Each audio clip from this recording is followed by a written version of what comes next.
तो पिछले एपिसोड में हमने देखा कि युनफी उस जगह पर खड़ा अपनी पावर का यूज करते हुए देख रहा होता है कि आज से 7 साल पहले इस जगह पर क्या हुआ था।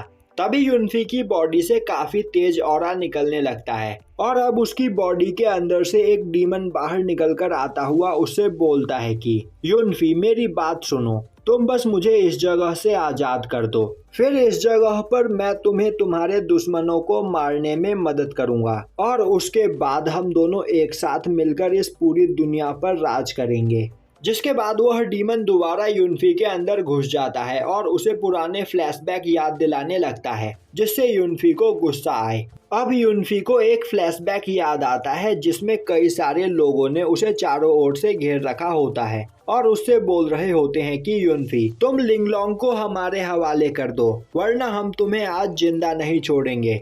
तभी वहां पर बैठी हुई एक लड़की बोलती है युनफी तुम यहाँ से भाग जाओ, यह सभी लोग बहुत ज्यादा मात्रा में हैं, तुम इनका सामना नहीं कर पाओगे। यह सुनते ही युनफी गुस्से में बोलता है जब मैं खतरे में था तब तुमने मेरी मदद की, तो आज मैं इस जगह पर तुम्हें अकेला कैसे छोड़ सकता हूँ। जिसके बाद वह चिल्लाते हुए बोलता है अगर इस जगह पर किसी ने भी अपना एक भी कदम आगे बढ़ाया तो मैं उसे जान से मार दूंगा। यह सुनते ही सभी लोग युनफी पर अटैक करने के लिए उसकी ओर आगे बढ़ते हैं। तभी युनफी काफी गुस्से में उन सभी लोगों को मारने लगता है।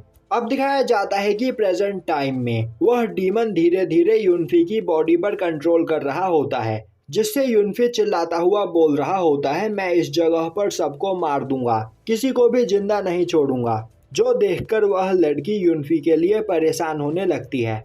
अब वह मंक बोलता है जब युनफी ने मिस लिंगलोंग को बचाने के लिए वहां मौजूद 700 लोगों से अकेले ही फाइट की थी, तब पहली बार उसके अंदर से यह डीमन बाहर निकला था और यह डीमन युनफी के हार्ट के अंदर है, जो यह बात जानता है कि युनफी के अंदर कितना गुस्सा भरा हुआ है। अब वह मंक उस जगह पर प्रे करने लगता है जिससे उस जगह पर एक जाइंट बैल आ जाता है। अब वह मंक युनफी को उस बैल के अंदर कैद कर लेता है, जिससे वह डीमन कमजोर पड़ने लगता है और अब वह शांत हो जाता है। जो सुनकर वह लड़की मंक की तारीफ करती है। वह मंक बोलता है कि युनफी के हार्ट के अंदर बुद्धिस्ट बसता है, तो मेरी आवाज उस तक पहुंचनी ही थी। अब वह लड़की बोलती है अगर उस दिन युनफी उस डीमन को मारकर उस पर कंट्रोल कर लेता तो वह युआन यिंग में पहुंच जाता और इस जगह का सबसे पावरफुल पर्सन होता। पर इस नए डीमन ने युनफी के युआन यिंग को निगल लिया और उसका गोल्डन कोर भी खा गया। मंक बोलता है तुमने सही कहा, इतनी कम एज में ही युनफी के पास गोल्डन एक्सीलर मौजूद था और अगर वह उस गोल्डन एक्सीलर को कंडेंस कर लेता तो यह हमारे मास्टर से भी ज्यादा पावरफुल बन जाता। अब हमें एक फ्लैशबैक दिखाया जाता है जिसमें युनफी एक जगह पर बैठा गोल्डन एक्सीलर को कंडेंस कर रहा होता है। तभी उस जगह पर वह डीमन आकर युनफी के सोल बॉडी को डिस्ट्रॉय करने लगता है, जिसके बाद वह युनफी पर कंट्रोल पाने की कोशिश करता है। पर तभी उस जगह पर 2 मास्टर पहुंच जाते हैं। वहीं वह युनफी को देखकर समझ जाते हैं कि एक डीमन युनफी की बॉडी पर कंट्रोल करने की कोशिश कर रहा है। जो देखकर वह उस डीमन को युनफी की बॉडी से बाहर निकालते हैं, पर वह डीमन युनफी के गोल्डन एक्सीलर को खा जाता है। जो देखकर वह दोनों मास्टर उस डीमन को युनफी के अंदर ही सील कर देते हैं।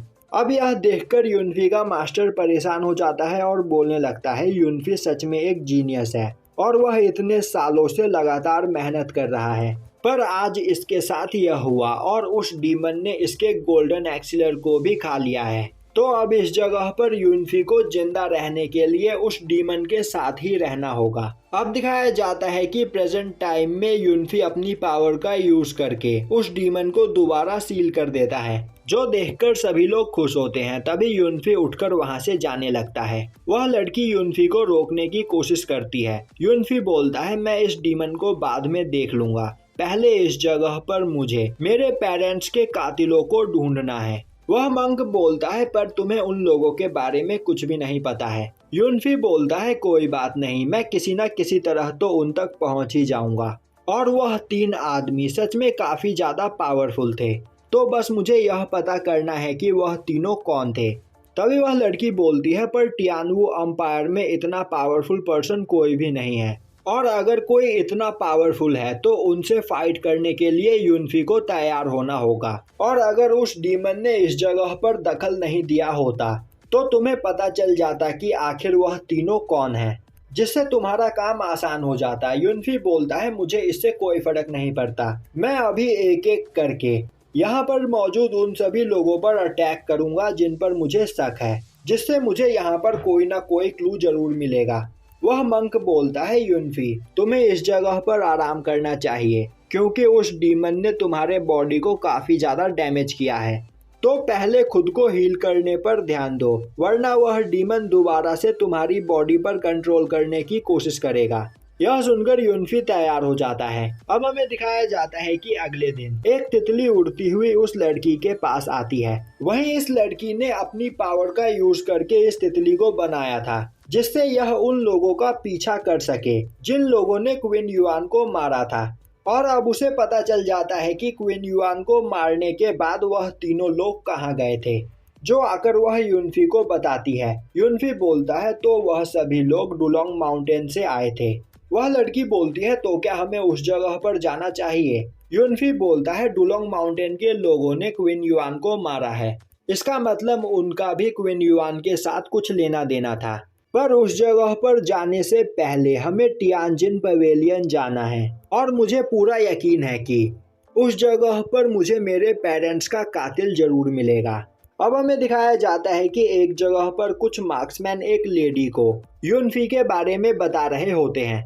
वहीं वह बोल रहे होते हैं कि युनफी के पास उसके फादर की ही तरह 6 आर्म गॉड धर्मा बॉडी है, और तो और उसके साथ एक लड़की और एक मंक भी है जो काफी ज्यादा पावरफुल है। और पिछले 7 सालों से युनफी गायब था और अचानक 7 सालों के बाद वह अपने फादर से भी ज्यादा पावरफुल बनकर वापस लौटा है। तभी वह लेडी बोलती है तुम सभी लोग इतना डरे हुए क्यों हो, क्या तुम भूल गए कि यह सब बस एक नाटक है और तुम सभी लोग इस नाटक के पात्र। और अगर युनफी यहाँ पर वापस लौटा है तो जरूर उसके पास जिसाओ की कोई न कोई इन्फॉर्मेशन होगी। तो फिर चलो देखते हैं टियान सिंह और क्वीन यू का यह बेटा कितना पावरफुल है। जो सुनते ही सभी मार्क्समैन काफी एक्साइटेड हो जाते हैं और बोलते हैं कि हम युनफी को जिंदा नहीं छोड़ेंगे। अब दिखाया जाता है कि युनफी अपने साथियों के साथ ब्रोकन सोल माउंटेन पर आया होता है और अब वह लोग आगे बढ़ते हैं। तभी वह लड़की युनफी और उस मंक को रोकते हुए उन्हें कुछ देखने के लिए बोलती है और यहीं पर यह एपिसोड खत्म हो जाता है।